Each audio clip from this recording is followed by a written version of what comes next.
എടോ,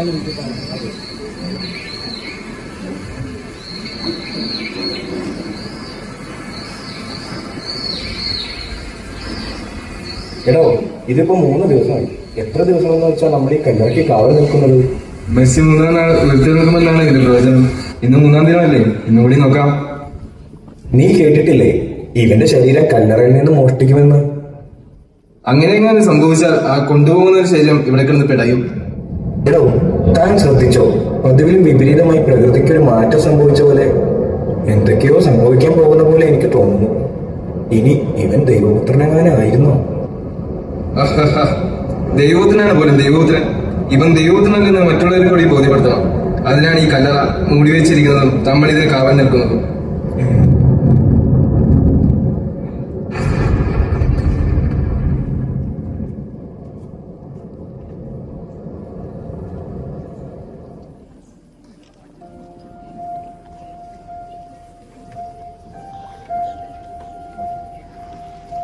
സ്വർഗത്തിലിരിക്കുന്ന അത്യുന്നതനായ യഹോവേ, നിന്റെ ജനത്തിന്റെ കണ്ണുനീര് നീ കാണുന്നില്ലേ? കരഞ്ഞു കരഞ്ഞ് എന്റെ കണ്ണുകൾ തളർന്നു. ഇനിയും കരയാന് എനിക്ക് ശേഷിയില്ല.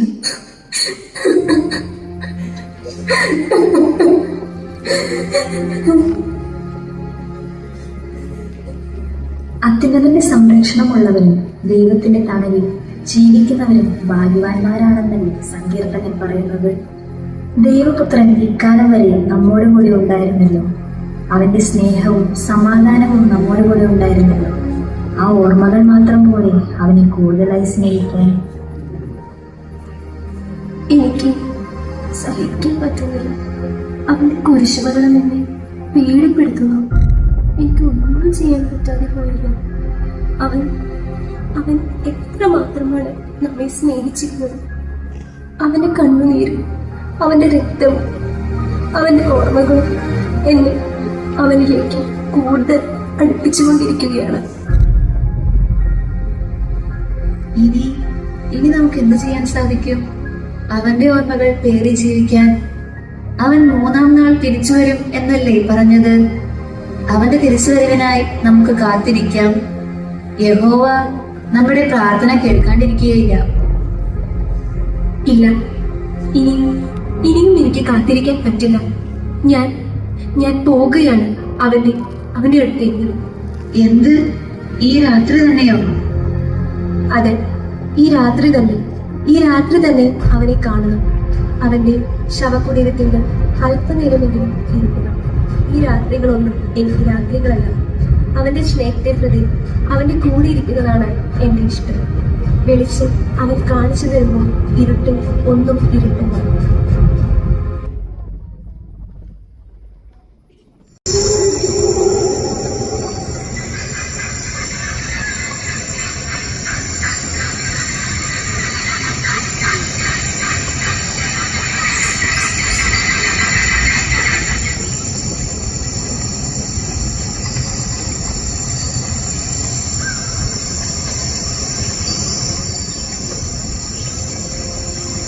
മഗ്ദലന, നീ ഇവിടെ ആരെ അന്വേഷിക്കുന്നു? നിങ്ങൾക്കറിയില്ലേ, യഹൂദർ കുരിശുമരണം കൽപ്പിച്ച യഹൂദരുടെ രാജാവായ നസ്രായനായ ക്രിസ്തുവിനെ.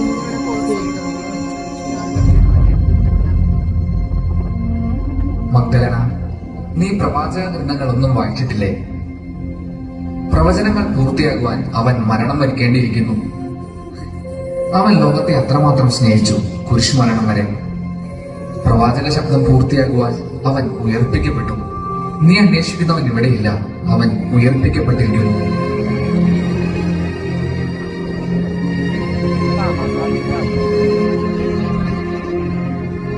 അരുത്, അവനെ എന്നിൽ നിന്നും അകറ്റുന്ന ഒരു കാര്യം പോലും അങ്ങ് പറയരുത്.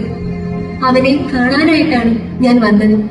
ഈ ലോകം മുഴുവൻ പറയുന്നത് പോലെ അവൻ കുറ്റക്കാരനാണെന്ന് ഞാൻ കരുതുന്നില്ല. അവൻ എനിക്കായി തുറന്നു തന്നാലും. മഗ്ദലന, പ്രവാചകന്മാർ അരുളി ചെയ്തത് പൂർത്തിയാക്കുവാൻ അവൻ ഉയർത്തെഴുന്നേൽക്കേണ്ടിയിരിക്കുന്നു. അവനോട് ചേർന്ന് നിൽക്കുന്ന നീ ഇത് വിശ്വസിക്കണം, അവൻ ഉയർത്തെഴുന്നേറ്റിരിക്കുന്നു. അരിമത്യക്കാരൻ ജോസഫിന്റെ ഈ തോട്ടത്തിലാണ് ഈ കല്ലറയിലാണ് അവനെ അടക്കിയത്. ഞാൻ എന്റെ കണ്ണാലെ കണ്ടതാണ്. അവൻ ഇവിടെയുണ്ട്. അവനെ ഒന്ന് കാണാൻ എന്നെ അനുവദിച്ചാൽ. മഗ്ദലേന, ഞാൻ വീണ്ടും നിന്നോട് പറയുന്നു, അവൻ ഉയർത്തെഴുന്നേറ്റിരിക്കുന്നു. നീ നിന്റെ കണ്ണുകൾ കൊണ്ട് അവനെ നോക്കിയാൽ, പ്രവാചകന്മാർ പറഞ്ഞതനുസരിച്ച് വിശുദ്ധ വചനത്തിന്റെ അടിസ്ഥാനത്തിൽ നോക്കിയാൽ നീ അവന്റെ ഉയർപ്പ് കാണും.